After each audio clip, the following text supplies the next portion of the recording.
E aí, galerinha, tudo bom? Aqui é o professor Marcelo, bem-vindos a mais uma aula de ciências. E na aula de hoje nós vamos conversar um pouquinho sobre a Lua, tá? Nós vamos entender quais são as principais características da Lua, a sua origem, dimensões, qual a importância desse satélite para a ciência, entre outras informações, tá bom? Então, peguem um caderninho, um bloco de notas e vamos lá. Vamos começar discutindo um pouquinho sobre a origem da Lua, tá? A Lua ela é considerada um satélite natural, pois não possui luz própria e gira ao redor de outro corpo celeste, no caso a Terra. A Lua é o nosso único satélite natural, tá? É o único satélite natural da Terra, tá? Por que ela é um satélite natural? Porque ela é um corpo que não produz luz, então ela é um corpo iluminado, e esse corpo iluminado ele está orbitando o planeta Terra, tá? Então, o único satélite natural do planeta Terra é a Lua. Existem planetas com mais de um satélite natural, mais de uma Lua? Com certeza, né? Planetas como Saturno, por exemplo, tem várias luas, mas no nosso caso a Terra só temos uma, tá? A teoria mais aceita para a origem da Lua é a de que ela, a Lua, é resultado de uma colisão entre um corpo celeste do tamanho mais ou menos de Marte e a jovem Terra. Parte do nosso planeta teria se desprendido, dando origem ao satélite natural. Então, existem algumas teorias, né, para a origem da Lua, mas aquela mais aceita é de que um corpo celeste mais ou menos do tamanho de Marte se chocou com a Terra, né, e aí destroços da Terra se espalharam pela órbita dela, e com o tempo esses destroços foram formando a nossa Lua, tá? Os cientistas que defendem essa teoria afirmam que a Lua tanto é uma parte da Terra que entre os dois corpos existe uma similaridade na composição química. Então a Lua e a Terra teriam uma composição química semelhante, porque a Lua nada mais é do que um conjunto de destroços que veio da Terra, tá? Então hoje essa teoria é a mais aceita para explicar a origem da Lua, tá bom? Seguindo no nosso slide. Lua, dimensões e distância. A Lua, ela possui uma superfície rochosa, irregular, tá? Ela não é uma superfície plana, existem várias crateras e depressões na superfície da Lua. E a Lua, ela é cerca de 80 vezes menor que a Terra, tá? Ou seja, ela tem uma gravidade bem menor que a Terra, tá? Porque a gravidade, lembrando o que é gravidade? Gravidade é aquela força na vertical que nos puxa para baixo, tá? Então a gravidade é o que nos mantém unidos à Terra, tá? Como a gravidade depende da massa e do tamanho, né, do corpo celeste, a Lua tem uma gravidade baixa em relação à Terra, porque ela é um corpo, né, menos denso e menor que a Terra, tá? Então por que às vezes nós temos a impressão de que na Lua as pessoas ficam mais leves, né? Elas dão aqueles saltos, né? Parece que elas estão flutuando. Porque na Lua elas estão submetidas a uma gravidade muito menor que a da Terra, tá? A gravidade da Lua ela é em média 6 vezes menor que a gravidade da Terra, tá? Então não é que a pessoa na Lua ela emagrece ou perde peso, não. Ela só está sob a ação de uma gravidade menor, tá? A gravidade é aquela força que nos puxa para baixo, tá bom? Vamos só revisar esse conceito. Não são encontrados gases como oxigênio e hidrogênio e muito menos água na Lua. A Lua, ela não tem uma atmosfera, tá? Alguns cientistas falam que ela até tem uma atmosfera, mas essa atmosfera ela é tão tênue, ela é tão fina, que ela acaba sendo desprezível, tá? Por que a Lua não tem uma atmosfera? Porque ela não tem uma gravidade suficiente que prenda essa atmosfera ao redor dela, tá? Ela não tem uma gravidade forte o suficiente, tá? Então a gente pode dizer que a Lua não tem gravidade, ou podemos dizer que a Lua tem uma gravidade tão tênue que é quase desprezível, tá bom? Terra e Lua estão distantes cerca de 385 mil quilômetros, tá? Apesar de ser uma distância, né, muito grande, a Lua é o corpo celeste mais próximo da Terra, tá? Então, né, em níveis espaciais, essa distância é muito pequena, tá? Então é o corpo celeste mais próximo da Terra. Vamos lá. A Lua, ela realiza alguns movimentos, tá? Assim como a Terra, a Lua também realiza os movimentos de rotação e translação. O período de rotação da Lua é de aproximadamente 27 dias. O seu período de translação também tem o mesmo período, 27 dias. Então vamos lembrar, a Terra realiza dois tipos de movimentos, né? Rotação, em que ela gira sobre o seu próprio eixo, e translação, em que a Terra gira ao redor do Sol. A Lua, como é um satélite natural da Terra, também realiza esses movimentos. Ela gira ao redor do seu próprio eixo, ela faz um movimento de rotação, que dura 27 dias, e ela também gira ao redor da Terra, né? Que é o movimento de translação, que também dura 27 dias. Então vejam que os dois movimentos têm o mesmo período, tá bom? Isso é uma característica muito interessante, tá? É por esses dois períodos terem a mesma duração que a gente sempre vai estar vendo a mesma face da Lua, tá? Porque os movimentos de rotação e translação têm a mesma duração, tá? Durante o seu período de translação, a Lua passa por diferentes fases. Então a gente estudou lá na escola que a Lua, ela passa por diferentes fases. Você tem a Lua cheia, você tem a Lua nova, tá? Eu não vou entrar aqui em pormenores dessas fases, porque na próxima aula nós vamos ter uma aula só sobre isso, só sobre as fases da Lua, tá? Mas saibam que a Lua passa por diversas fases, tá? Durante o seu período de translação. Vamos lá, vamos seguir no nosso slide. Qual é a influência da Lua na Terra? A posição do Sol, e principalmente da Lua, são determinantes para o movimento das águas. Ao girar em torno do nosso planeta, a Lua atrai a Terra com menos intensidade do que o Sol. A força gravitacional lunar é baixa para mover o corpo sólido da Terra, mas sua composição líquida, os oceanos, é impactada.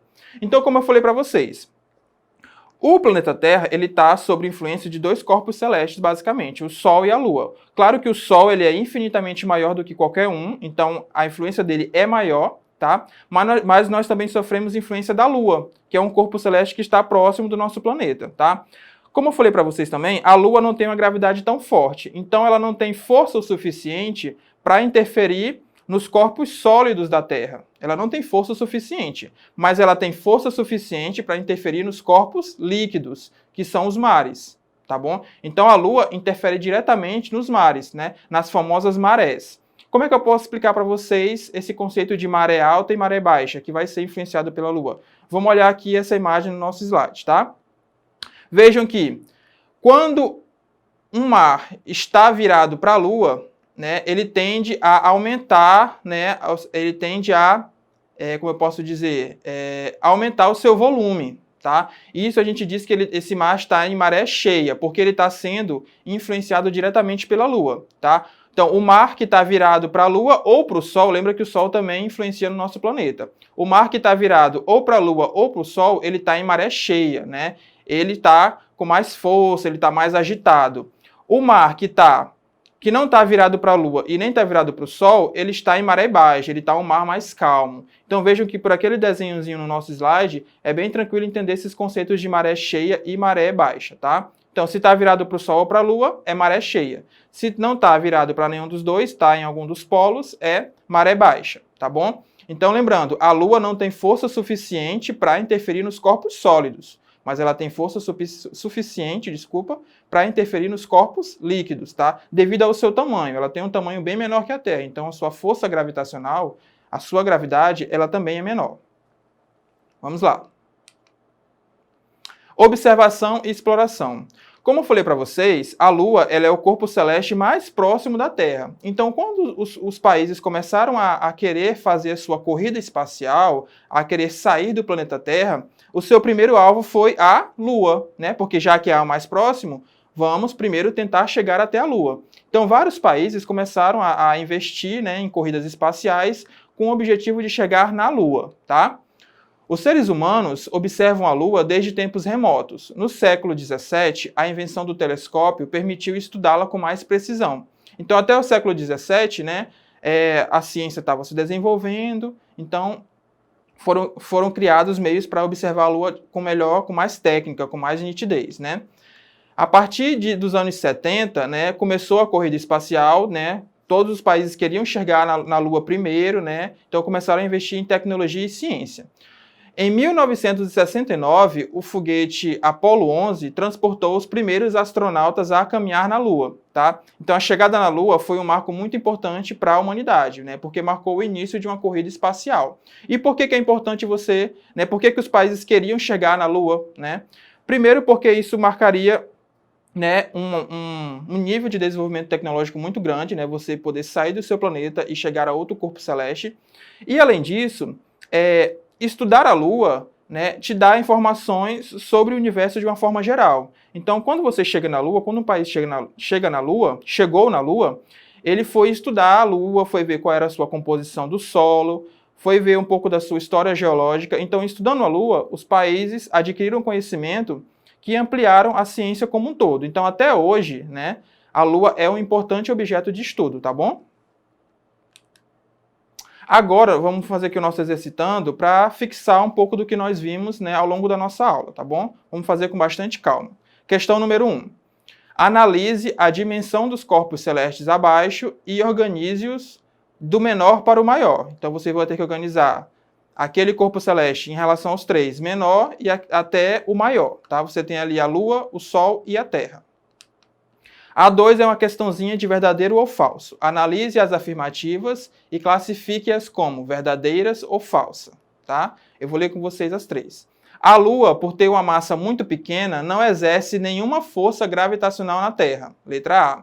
Letra B. A Lua realiza os movimentos de rotação e translação no mesmo período, 27 dias. A origem da Lua é desconhecida e até hoje teorias não foram propostas, tá? Então classifique aí o que você acha que é verdadeiro e o que você acha que é falso. E nossa última questão, eu dei um trecho para vocês com algumas lacunas e vocês vão ter que preencher essas lacunas com os termos corretos, tá? Então qual é a lacuna? A Lua é um corpo, traço, que influencia diretamente os corpos, traço, da Terra. A Lua é o único satélite, traço, a orbitar o nosso planeta. Então, quais são os termos que preenchem aquelas lacunas corretamente? Façam aí rapidinho. Vamos lá? Vamos fazer a nossa correção? Questão 1, gente. Qual é a resposta correta? Lógico que é a resposta C. Dos 3 corpos celestes aí na imagem, qual deles é o menor de todos? É a Lua. A Lua é menor que a Terra e menor que o Sol. Depois, qual é o corpo celeste de maior tamanho de todos? O Sol. Então você tem a Lua num extremo e o Sol em outro. Qual é o corpo celeste que está ali numa posição intermediária? Que ela é maior que a Lua e menor que o Sol? A nossa Terra, tá? Então essas noções de tamanho são importantes para que a gente tenha, né, um conhecimento a respeito do nosso sistema solar. Resposta da questão 2. Letra A está falsa, por quê? Fala que a Lua tem uma massa muito pequena em relação à Terra, está correto. Mas fala que ela não exerce nenhuma força gravitacional na Terra. Tá certo ou tá errado? Tá errado. Por quê? Porque essa força, ela influencia os corpos líquidos. Ela não tem força para influenciar os corpos sólidos, mas os líquidos ela tem, tá? Letra B tá correta por quê? Porque fala que rotação e translação têm o mesmo período. Falei isso para vocês, tá correto. 27 dias, os 2 movimentos que a Lua faz. E a letra C está incorreta porque fala que até hoje não foi proposta nenhuma teoria sobre a origem da Lua, né? Falei para vocês que foram propostas algumas teorias e aquela mais aceita é aquela de que a Lua é um pedaço da Terra, né? Questão 3. Quais são os termos que preenchem corretamente as lacunas? Vamos lá. A Lua é um corpo iluminado. Lembra que eu falei para vocês? Existem corpos luminosos e corpos iluminados. A Lua não produz luz, ela é iluminada pelo Sol, então ela é um corpo iluminado. A Lua é um corpo iluminado que influencia diretamente os corpos líquidos. Lembra que eu falei que ela não tem força suficiente para influenciar os corpos sólidos. Então é iluminado, líquidos. E qual é o último termo? A Lua é o único satélite artificial? Não, natural. Então a Lua é o único satélite natural a orbitar o nosso planeta, tá? Então vejam que os termos que correspondem às lacunas corretamente é a letra A, tá bom? Gente, a gente fica por aqui, eu espero que vocês tenham compreendido os principais conceitos que nós trabalhamos, tá? Acessem a plataforma Eduque para poder você ver essa aula novamente ou aulas anteriores em que você ficou com dúvida, tá bom? Agradeço a atenção, desejo bons estudos e até a próxima.